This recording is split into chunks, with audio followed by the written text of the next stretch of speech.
afternoon and welcome to Niger Delta Today.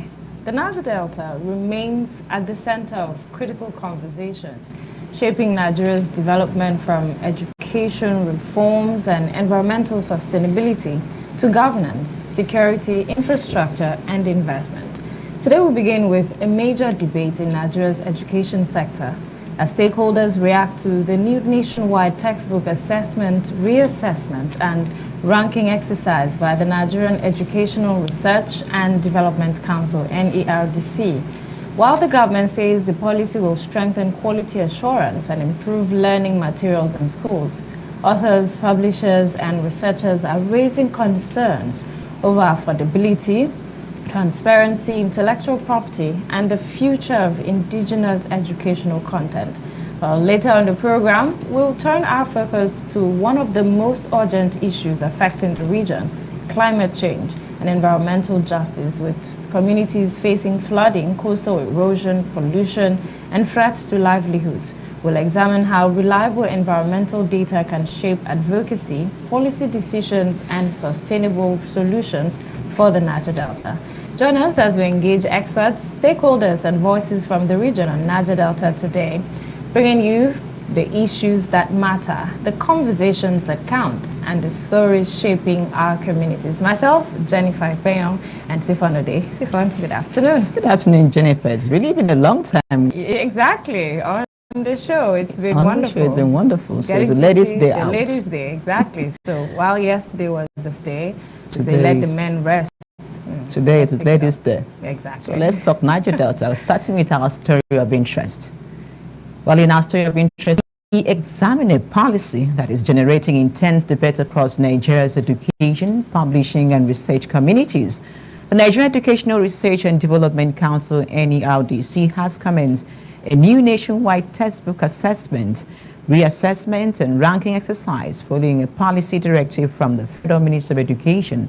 Under the new framework, all textbooks, including previously approved titles, are to be submitted for evaluation and ranking before they can be recommended for use. And while the government policy is designed to improve quality assurance, raise education, and help schools identify the best learning materials, critics argue that the new assessment process may place an enormous financial burden on authors and publishers. Some stakeholders have described the reported assessment charges as excessive, raising concerns about intellectual property rights, access to educational and academic freedom, and the future of indigenous leadership. Are also being asked about transparency, affordability, and whether the new ranking system could unintentionally discourage local content development at a time when Nigeria is seeking to strengthen its education sector. Is this a necessary reform to improve the quality of textbook use in our schools, or does it risk creating barriers for authors, researchers, and educational innovators? Well, joining us today to discuss the implication of this policy is a stakeholder from the education, publishing, and legal sector as we examine the impact on authors, publishers, schools, and ultimately millions of Nigerian students. Lady Ejiro Mokoro joins us virtually. She's also a publisher and a journalist. Thank you for joining us, Lady Ejiro. Thank you for having me today on this very important conversation. So happy.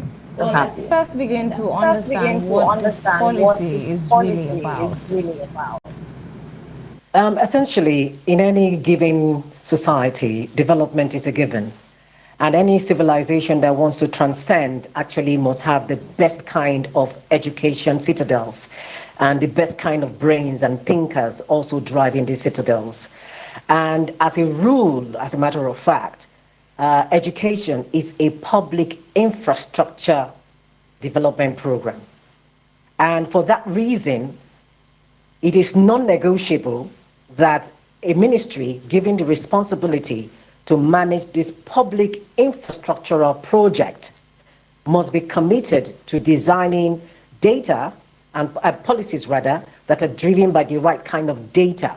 In other words, these are not data that are coined, curated, or just imagined within their offices or within an echo chamber, where a few people just sit down, somebody thinks of an idea and simply says, hey, I'm thinking of this, let's get it done. and others just go along like a herd who do not query, who do not question, who do not rethink and ask, is this the way to go? What we have seen today with the Nigerian Education Research and Development Council's decision for the so-called new ranking system, as well as the paid, mobilized, paid for, tax extorted physical strategy that they're using with regards to each book written by authors and by publishers, for this matter, is such that we are not telling that every Nigerian author or publisher who has a book, who is going to submit it for an assessment. Take note, they say it's an assessment, but what we are seeing playing out is actually a tax regulatory rentage going on. So you tell us that for 2,000 naira per page, you're going to assess each of our books. Take note, this is our intellectual property right. It is our intellectual property right. And you're not telling us that you're going to charge us for our intellectual property right. If you go to patent offices, there is a marked fee that people pay. They don't charge you for your intellectual property right. Why? Because it is your work, it is your efforts, it is your contribution, it is your answer to a solution for a problem that exists.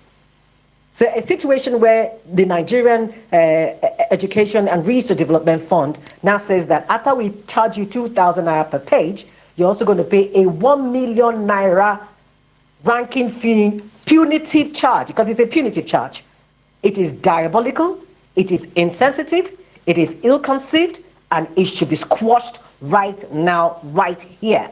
It cannot be allowed to go forward, because what they are doing is they want to destroy the Nigeria book industry.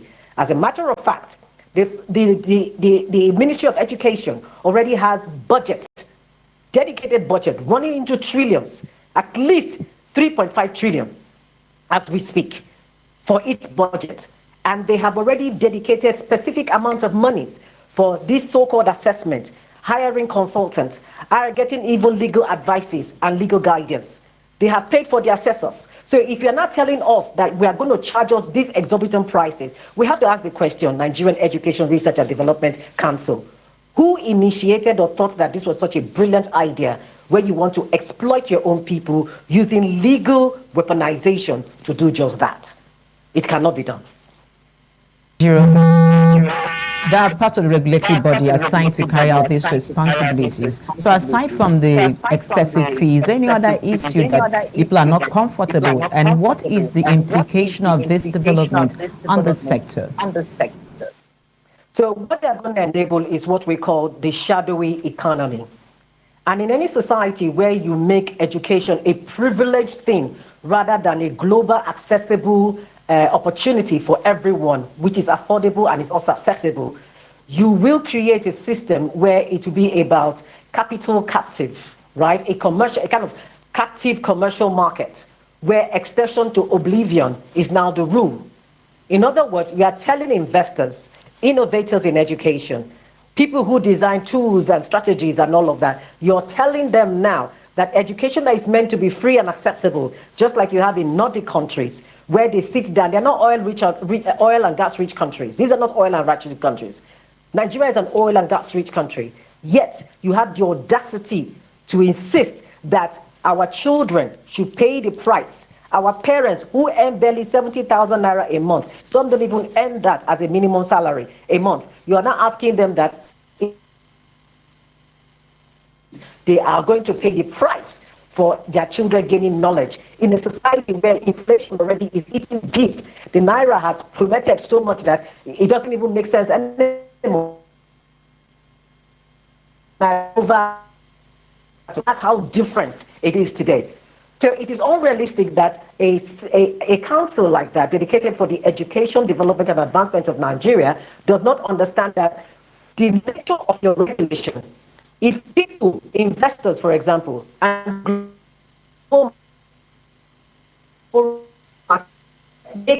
from they can reinvest all of that here in Nigeria. You are telling us that capital that we're supposed to get will become capital simply because you have one of the worst, ill-conceived, diabolical policies that does not drive development. We're talking about the collection of human capital here, the accumulation of human capital, and Nigeria has got it. We have the youngest population in the world, fact. And now that we're going to destroy this young population by not allowing them to go to schools in an era where we have seen the consequences of not going to school, in an era where people don't go to school and farmlands are not used for farm produces and their production, and we don't have factories in Nigeria. We don't even have a single publishing mill that is working in Nigeria. The ones that used to be around, they are all gone. They are moribund. They are dead. They don't even exist anymore. And there are many persons who want to come into these spaces to become publishing mills so that they can books. Because when now pirates got the order of the day, you are going to make only a certain few people deciding how do our children think. It is not proper.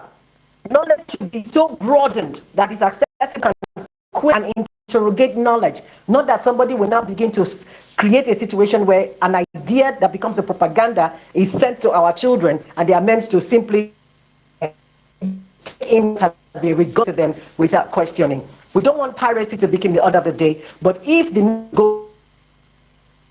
goes ahead with this, what will happen is you're going to enable piracy, because those who should have competitively when there is fair, balanced, easy, accessible publishing capacity, you're now going to make these guys who are pirates now not only reduce the quality of the books we're going to have a distorted kind of system where the quality of even the teaching materials itself, the content itself, will no longer be useful for our children. You just made mention of content, and recently, especially in the region, we've had cases where people went on social media to complain about textbooks of school children not aligning with the ages of school children. Don't you think at a time like this, where we've had such complaints, it should be a review of this nature to probably take out unnecessary content from school children books and also help bring in innovation, especially in times like this? So when you look at the so-called policy announcement and so-called ranking that they have done, it makes you wonder who the assessors are, right? Because prior to this time, they didn't used to charge, in some cases, some of this assessment, whereas in some few cases, we've also seen where people have said they have paid a certain amount of money, like 300. So some said 500. Now, people could understand that maybe that was the administrative fee for that. But what has just happened is that you will notice that the goal is not so much about the ranking itself. It's about regulatory rents. It's about physical revenue generation. It's about exploitation.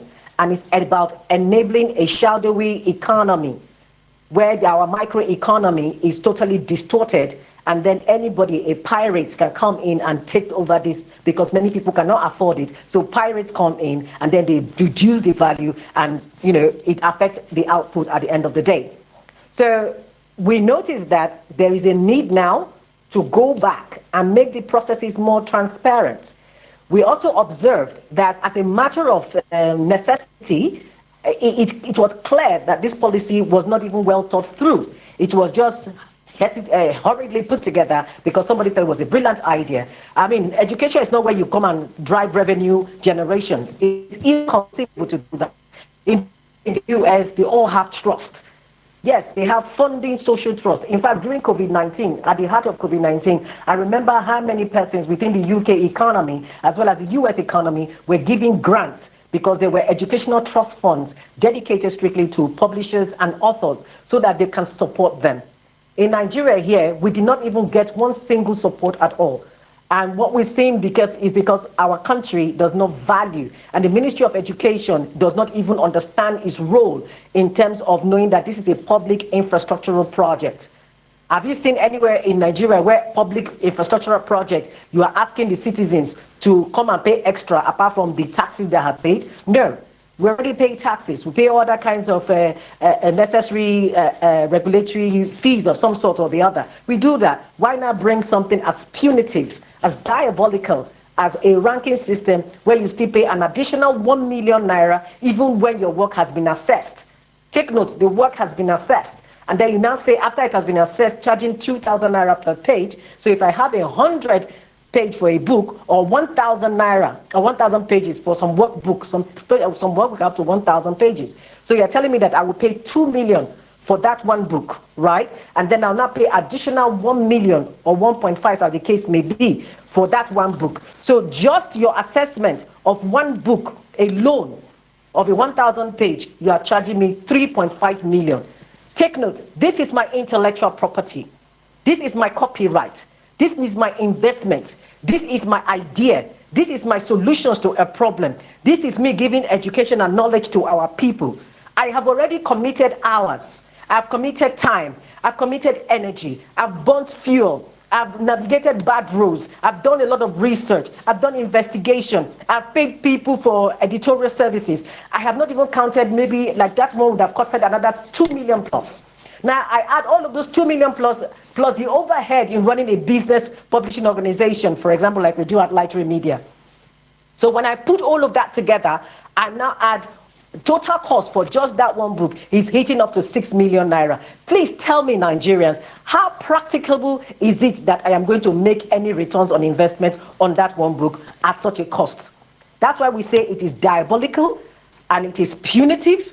It is about a physical regulatory rent collection, and it is about enabling corruption in our society, especially within the book industry, and we are saying no to it. And at Light Ray Media, we are standing by this, we're advocating for this, and we are going to make sure that this policy is stopped on its track. It will not be infected by September 2026, and we're going to ensure that others, the entire stakeholders in the book industry, publishers, authors, distributors, everybody in innovation tools, together. It's a book industry, it's an ecosystem, it's a huge landscape. They must all be involved, and it's the Nigerian Education Research and Development Council knows what it is doing. It will stop right now, call all of us together, and we have a sitting over this matter until we resolve and agree at what is fair and what is reasonable for a public trust project for our children and the economic future of Nigeria.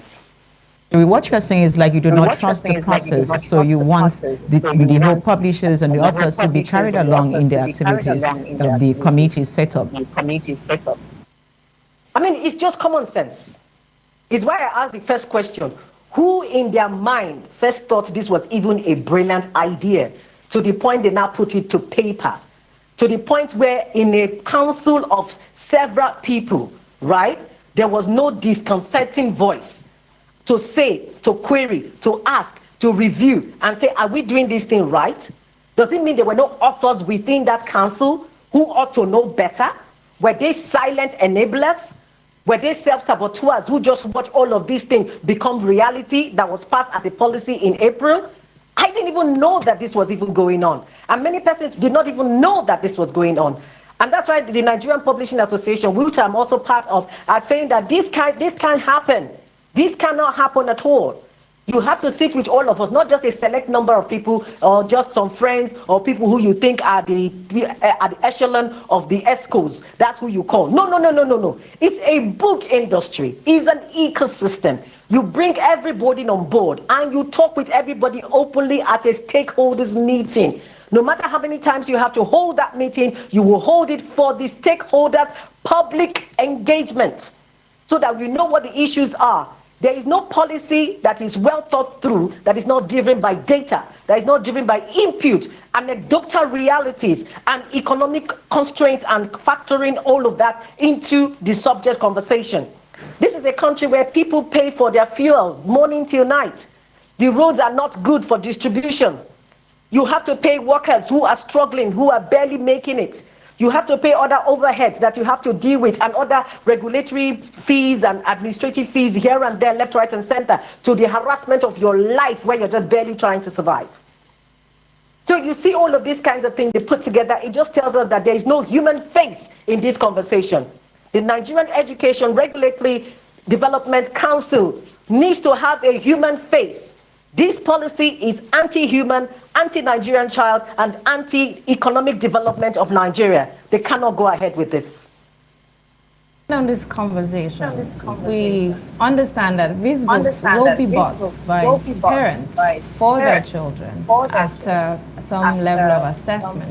But what impact will this have on riverine areas where there are already complaints about access to some of these educational materials already with now we talk of assessment fees. What impact will this have on some of these riverine areas of the Niger Delta region? It's going to be disastrous. The impact will be so consequential that our children will no longer be interested to go to school because the parents cannot afford to pay the fees.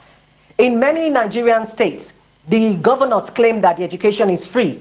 But when you now go further to investigate, like what we did at Lighter Media, we came to understand that some of those schools, they actually pay fees. The principals will charge fees for some minute things. It could be get this small pamphlet. It could be pay for this button. It could be pay for chalk. It could be pay for brooms. It could be pay for mops. Pay for this, pay for that. The school principals actually charge parents to pay money for these things. So this education is not free in Nigerian schools, where the governors come out to say the fees, the school is free. Uniforms are paid for by some students. While we understand that uniforms should be something a parent should really commit to at the very least, but other things are not free. So there is no free education in Nigeria. It is a lie, it is an illusion, and it's a propaganda, a political propaganda that's been initiated everywhere in the country to blind people's mind so that they think it is true.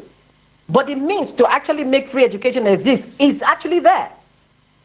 Like the 5 oil states in Nigeria who earn the highest FAC allocation from Delta, Akwa Ibom, River State, you name them. These 3 states alone, what they get from FAC, there's no reason why their students should be paying a single fee at all for schools, right? But then the books are not even available. And that's why we're saying technological education experts, right, who understand innovation in education. They know how to put these tools together. E-learning has become a thing now. So communities who have difficulty traversing rivers and riverine communities, rather than put them through that arduous task and hazardous circumstances, especially when it's high raining season where water overflow, by allowing them have access to internet connectivity, data affordability, as well as the content, the e-content books, which authors and publishers have the capacity and ability and skill set and manpower to do, what you now could now help alleviate this gap is to make sure that they can access this even via their phones, via their computers at home, even when they cannot cross the rivers by canoe or whatever flood season they may be in.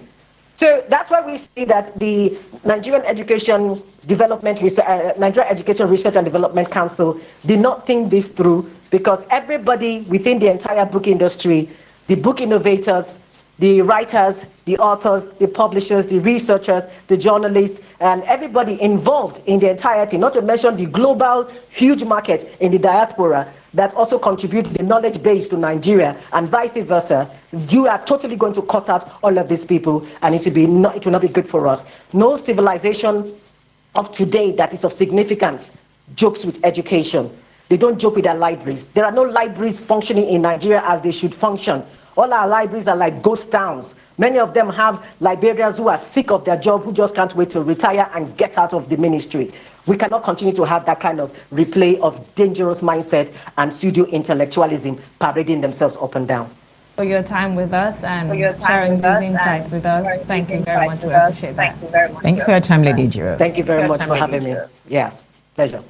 All right, let's take a break and bring you Niger Delta updates.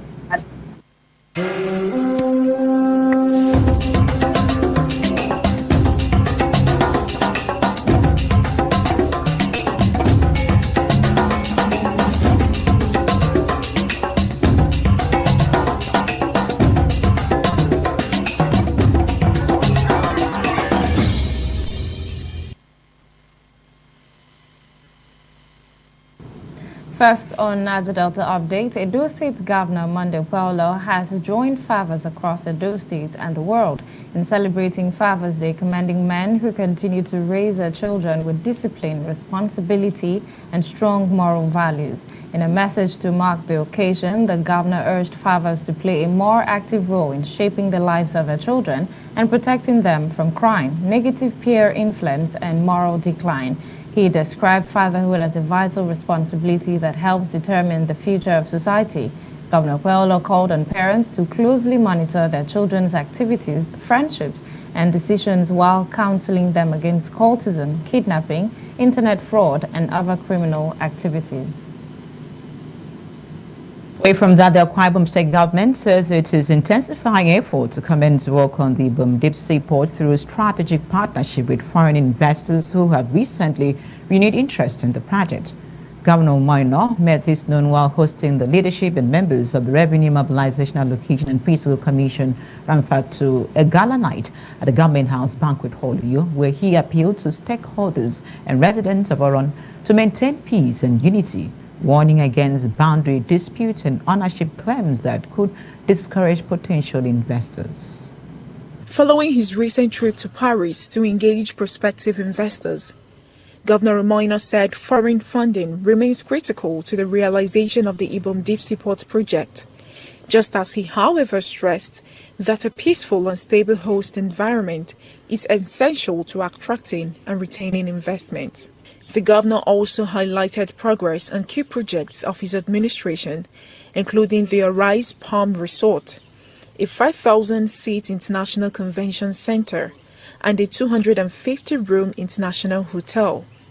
Described the projects as deliberate investments aimed at positioning Akwa Ibom State as a major tourism and business destination, while boosting the state's internally generated revenue. The idea of talking about where this seaport will be located is just not what we should be talking about right now. We must remember that this same argument made investors to pull out before. We have opened up a road into the location of the deep sea port where we have the deepest drought. It is still within the Oro Nation. We have paid and received the visibility studies. We are doing all we can. The federal government has just approved to come work with us on that deep sea port. I beg us, even if this airport was to be sited in any place, the truth is, when we have a deep sea port in Akwa Ibom, it will cater for people beyond Akwa Ibom. I dare say people in this country. Is a transshipment port. Mary Onyemechi. Akwa State Governor Pastor Moino has integrated 2,272 village youth presidents into the state security architecture and governance structure as part of efforts to strengthen grassroots intelligence gathering and improve community safety. Governor Moino, during an engagement with the youth leaders, said the initiative would bridge the gap between communities and security agencies, noting that village youth residents, because of their close ties to residents, are well positioned to provide credible intelligence on security matters. ADBN correspondent Mary Onyemechi reports. Addressing youth presidents from the 2,272 gazetted villages across the state, Governor Moino announced that the youth leaders would serve as security focal persons within their communities, stressing that the appointments would not provide protection for anyone involved in criminal activities. I charge the youth presidents and indeed all the youths in our communities to see this as a higher calling and to rise and utilize this confidence reposed in them in exercising their responsibilities with the highest sense of patriotism. The Commissioner for Youth Development, Dr. Ekerete Ekanem, described the initiative as a demonstration of the administration's commitment to youth inclusion and grassroots development, highlighting several youth-focused programs of government, including skills acquisition, training for more than 3,000 young people, establishment of youth development centers in all 31 local government areas of the state, and support schemes designed to nurture entrepreneurship and job creation. Thank you once again, even for paying WAEC fees to our children, for free and compulsory education you are giving to our children, for the study grants you are giving to our children. Thank you, Your Excellency. Let me thank you, Your Excellency, for the schools you are building for our youth. The chairman of the House of Representatives Committee on Youth Development, Honorable Martins Essin, described the initiative as historic and unprecedented, saying no state government had achieved a similar level of youth integration, just as he commended Governor Renault for involving young people in governance, security and development, as well as implementing programs targeted at improving their welfare and opportunities. 2,272 village youth presidents are now in government, Your Excellency. 329 wards, you have personal assistants who are also in government, Your Excellency. 31 local governments, you have commissioners and honorary special advisors who are in government, Your Excellency. Meanwhile, the Commissioner of Police, Akwa Ibom State Command, CP Baba Azare, alongside the Commissioner for Internal Security and Waterways, retired General Koko Essien, disclosed that the police, Department of State Services, armed forces, and other security agencies will train and profile the youth leaders in intelligence gathering, early warning systems, conflict prevention, cyber awareness, and emergency response. The most effective security strategy in the world remains community participation, intelligence sharing, and collective responsibility. Who better to see something and say something but the people that live in the communities? Because we all know that security is all community-based. Responding on behalf of the youth leaders, the president of the Akwa Ibom State Forum of Village Youth Presidents, Mr. Itiai James, described the engagement as historic and pledged the commitment of the 2,272 village youth presidents to support government's efforts aimed at promoting peace, security, and development across the state. Mary Onyemechi. President of the Senate, Godsluck Pabio, has applauded Akwa Ibom State Governor Pastor Moino for the completion of the new terminal at Victor Atai International Airport and the commencement of flight operations from the facility. The Senate President made the remarks on Sunday when Governor Ibno paid him a courtesy visit at his residence in Uyo. He called on the management of Victor Atai International Airport to open up the airport to more airline operators in order to promote healthy competition and improve air travel services. Invite all Nigerians to visit Akwa Ibom State. And then I also appeal that you open the door and admit other airlines, because most of the artists that came here last week, over 200 of them, could not fly out of Uyo. They had to move from here to Wari, some to Port Harcourt and other places. And because that place needs maintenance, it's very large, it's very beautiful, the aesthetics are very modern, and it can only be found in Akwa Ibom State. For joy, for you to finish such a very successful meeting at the stadium, incorporating the local communities, the youths, the village youths, the leaders of the various villages into your architecture, security architecture of the state. And I want to say that you are proactive. You are not waiting for something to happen before you plan for the security of your people. So I want to say congratulations. So I want to say congratulations to you, that your brother Governor Yebanji, is back in a resounding victory to continue to swear the rank and file of the APC. Bring you greetings on behalf of the government and people of Akwa Ibom. Happy Father's Day.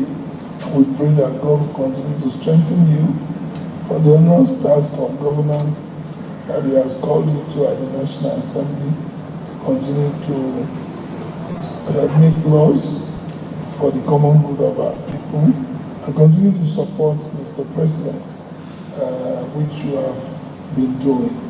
So we pray that God continue to strengthen you. So we are here with the technical team, the local organizing committee, and some of our other leaders who came with me from the stadium. I mentioned to them that I was coming to pay respect to you.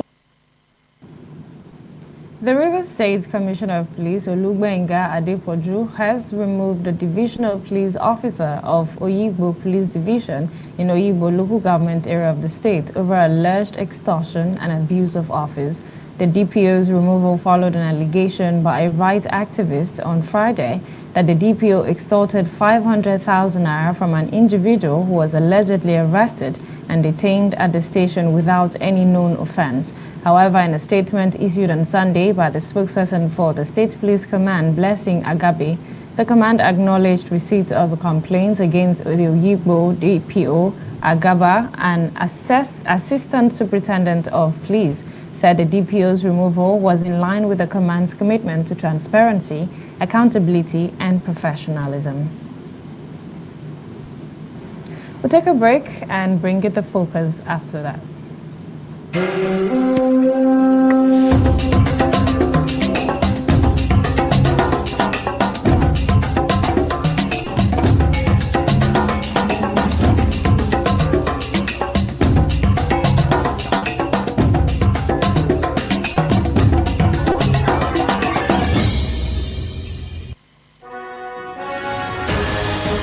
Global business is never static.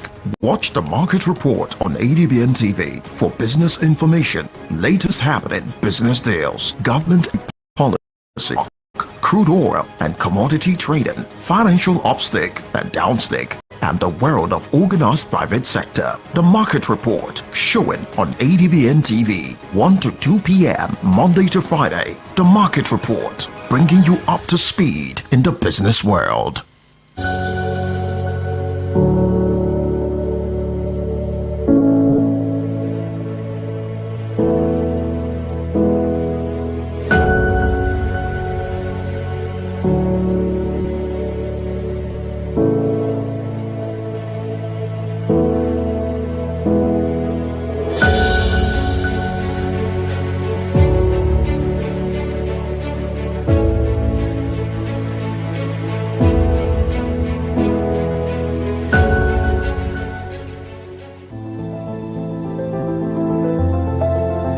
It doesn't take a pandemic or an epidemic to know that clean hands save lives. Hand washing is essential anytime, anywhere to protect your health. So keep washing your hands, not just when they're dirty, but even on the go. Stay safe, stay healthy, keep your hands clean. Do you know what gamalin 20 is? It is a dangerous chemical pesticide never meant for human consumption. Sadly, fishermen illegally use gamalin 20 to catch fish, poisoning not just the water, but the food on your plate. Here's how to spot fish caught with gamalin 20. Fish that look unusually fresh but stiff. A strange chemical smell, sometimes like kerosene, when cooked. Pale or bleached gills, peeling scales, or sunken eyes. Eating such fish can cause nausea, vomiting, and even damage your liver and kidneys. In severe cases, it can lead to life-threatening health complications. Remember, using gamalin 20 for fishing is a crime. It harms people, rivers, and marine life. Protect your health. Buy fish only from trusted sellers. Report suspicious fishing practices to the authorities. Together, let's keep our waters safe and our meals healthy.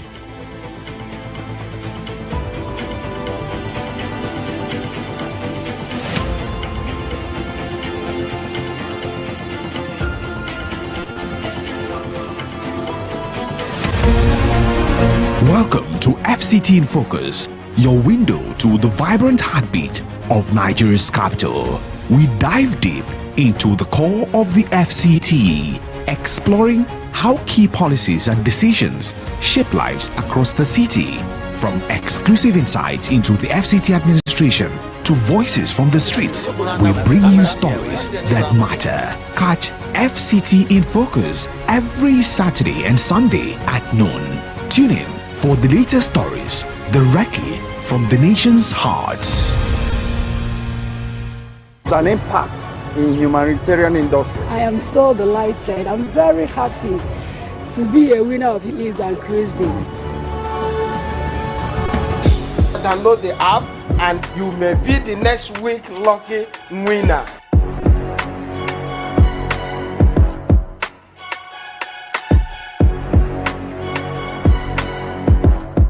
We have been able to give you a different perspective to entertainment program.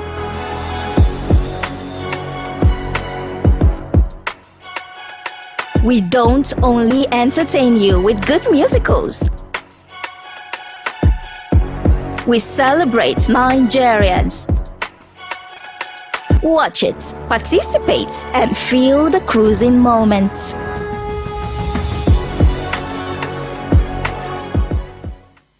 In a world of overwhelming voices where everyone has different opinion on different issues, it is important that we bring the core issue to the fore.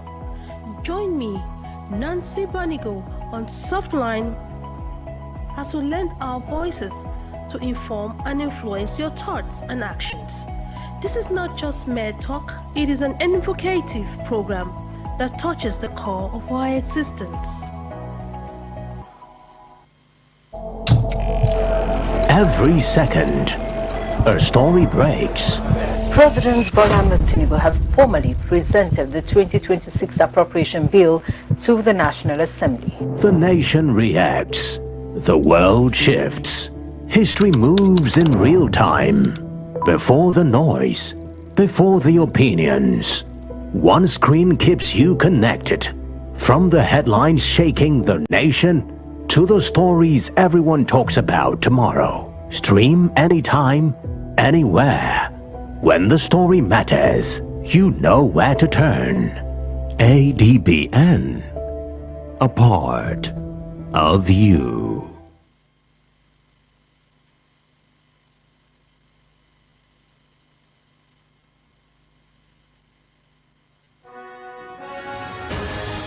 The global business is never static. Watch the market report on ADBN TV for business information, latest happening business deals, government economic policies, stock, crude oil and commodity trading, financial upstick and downstick, and the world of organized private sector. The market report showing on ADBN TV 1 to 2 p.m. Monday to Friday. The market report bringing you up to speed in the business world. Do you know what Gamalin 20 is? It is a dangerous chemical pesticide never meant for human consumption. Sadly, some fishermen illegally use Gamalin 20 to catch fish, poisoning not just the water, but the food on your plate. Here's how to spot fish caught with Gamalin 20. Fish that look unusually fresh but stiff. A strange chemical smell, sometimes like kerosene, when cooked. Pale or bleached gills, peeling scales, or sunken eyes. Eating such fish can cause nausea, vomiting, and even damage your liver and kidneys. In severe cases, it can lead to life-threatening health complications. Remember, using Gamalin 20 for fishing is a crime. It harms people, rivers, and marine life. Protect your health. Buy fish only from trusted sellers. Report suspicious fishing practices to the authorities. Together, let's keep our waters safe and our meals healthy.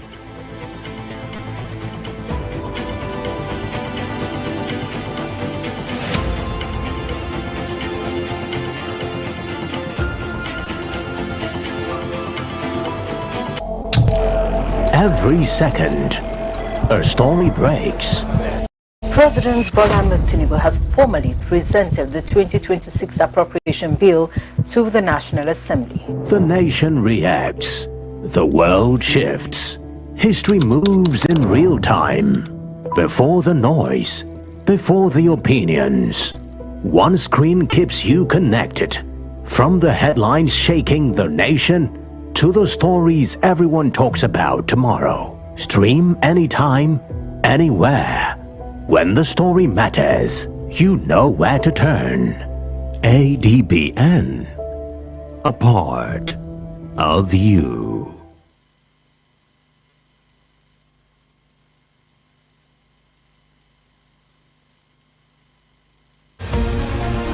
Welcome to FCT in Focus, your window to the vibrant heartbeat of Nigeria's capital. We dive deep into the core of the FCT, exploring how key policies and decisions shape lives across the city. From exclusive insights into the FCT administration to voices from the streets, we bring you stories that matter. Catch FCT in Focus every Saturday and Sunday at noon. Tune in for the latest stories directly from the nation's hearts. In a world of overwhelming voices where everyone has different opinion on different issues, it is important that we bring the core issue to the fore. Join me, Nancy Banigo, on Softline as we lend our voices to inform and influence your thoughts and actions. This is not just mere talk, it is an evocative program that touches the core of our existence. An impact in humanitarian industry. I am still the light side. I'm very happy to be a winner of Hills and Cruising. Download the app and you may be the next week lucky winner.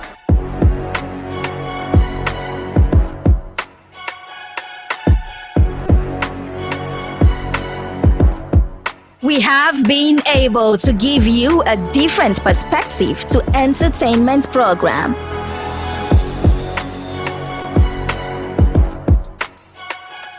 We don't only entertain you with good musicals. We celebrate Nigerians. Watch it, participate, and feel the cruising moments.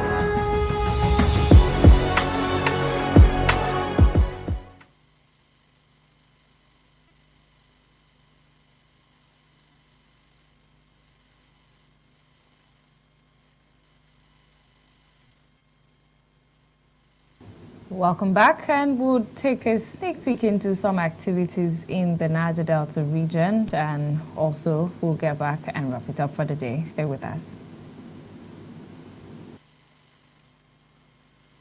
An impact in humanitarian industry. I am still the light side. I'm very happy to be a winner of Hills and Cruising.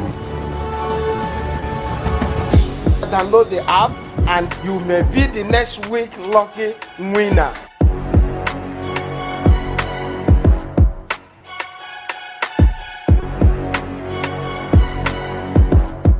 We have been able to give you a different perspective to entertainment program.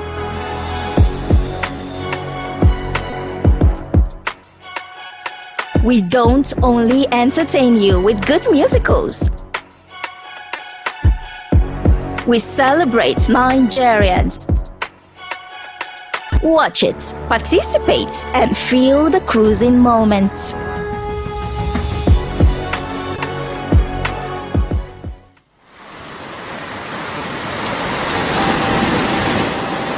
In most African countries, especially the ones at the seaside, traditional boat making is a job they are born into, a tradition they uphold all through their lives. It becomes an identity for them, and all over the region, they are recognized for their expertise in that craft. The workers here are mainly of the male gender, from the ages of 16 to 50, working with manual hand tools. But the practice is not one that comes easy to anyone who is interested.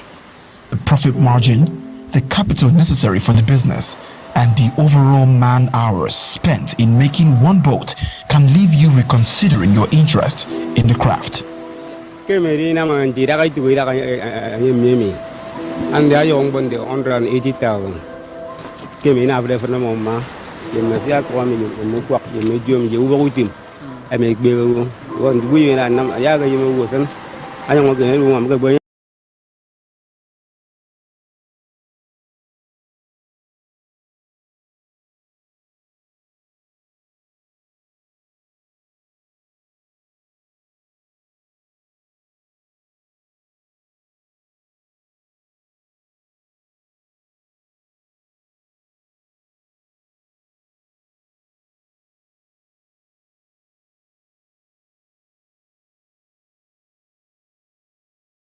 Living in coastal areas, the margin grows even slimmer as their occupational hazards could be life-threatening. Therefore, it is necessary that the boats these dwellers use for their travel and business are of good standard in order to avert disasters. I'm going to be speaking with people who make boats, people who sell fishes, people who live in this area. They're going to be telling us everything they do and what makes them unique in the Niger Delta region.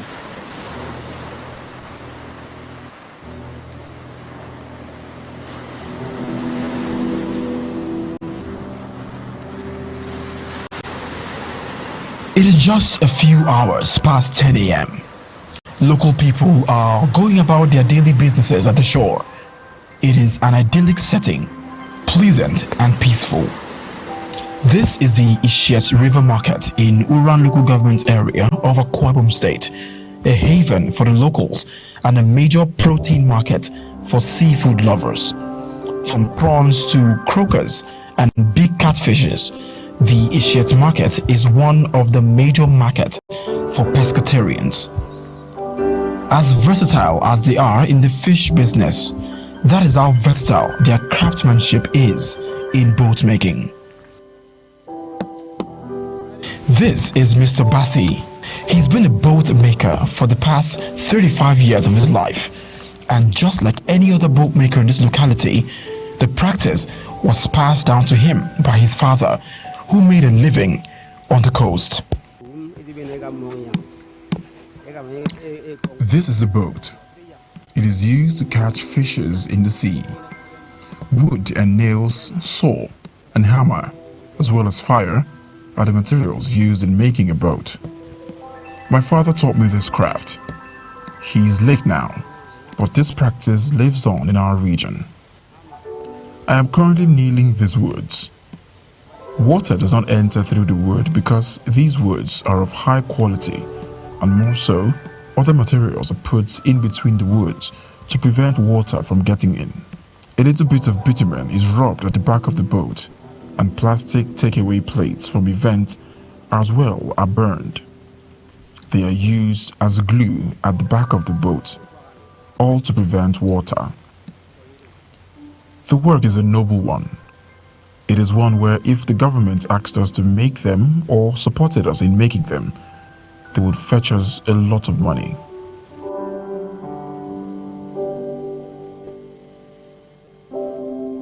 The best wood for boat building depends on the type of boat being built. Teak for its density and hardness, cedar for its lightweight and rot resistance, oak for its durability, as well as mahogany for its patterned beauty in wood finishing. The wood used to go for 4,000 naira before, but with the current economic realities, it goes for 8,000 naira now. And 12 planks make one boat here. The profits are not really encouraging, but if I have another job that pays me better, I would leave this job full time. Several factors cause boat damage on the water. When there is a windstorm and the load on the boat is heavier than the boat, the wind will cause the boat to capsize. A single boat can last 10 years and more depending on how well you maintain it, because there are little organisms under the water that eat the wood, thereby causing damage.